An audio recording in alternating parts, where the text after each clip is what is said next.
So I'm going to replace this, and now I'm going to do a Hidari Kesagiri with this Handachi.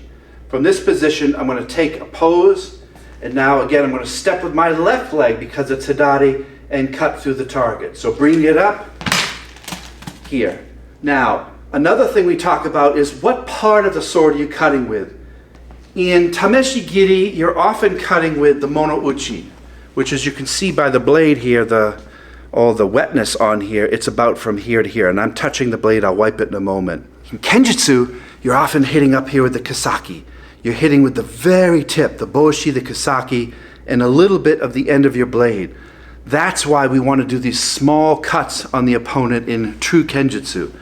The monouchi, though, is the most common place people would cut. You have to be really close to your opponent in order to cut here. Very rarely was the cut done way down here unless it was a close combat cut, or if I'm running it across the body, I'll use my shoulder to bolster. And there are cuts, which I'll show you in a minute, where you're very close, using your body to cut more than your arms and shoulders. The less arms and shoulders I can use to cut, the better. Now, as you can see here, this one's come unwrapped. Why? Because someone else wrapped this, and they didn't put enough elastic bands around it. So this is a poorly made tatami mat here, which I paid good money for, but it's actually going to come apart. There's no way I can cut that smoothly without it flying around. But let's get one more cut in. I have about 4 inches to work with. That's not a lot. I'm going to switch swords. Here's another thing to remember. Whenever you put your sword back, please clean it before you put it back in the saya. Take a moment, keep a rag on you. If I take this and put it back when it's all wet, that's just going to wreck your saya. It's going to cause humidity, and it's going to rust and ruin your blade that you paid money for. So make sure you keep a little rag in your obi or your pockets, and that you wipe before you put the sword back in the scabbard as they would have done in the old days. Yeah, I can do my chiburi and stuff, but make sure you wipe before you put the sword back. Very important.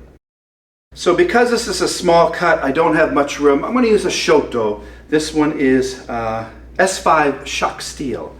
And I'm going to do what's called a draw and cut. So I'm going to do this bato here, where I come out, nukitsuke, and I cut from one draw down into the opponent.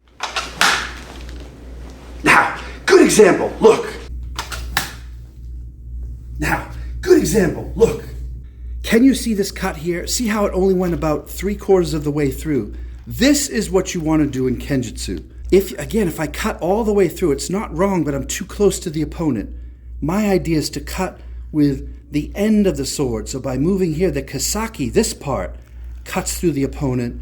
That could easily remove a wrist or cause massive, massive blood loss. So if I can cut here, like Kenjutsu, and take my sword back, retrieve it, and keep my defenses in, if I go here, it's not wrong, but now the further in I go, I have to lean way in. It's just too close, and I'm going to put myself in too much danger. So by carrying this out, I can hit just with the kisaki cutting through.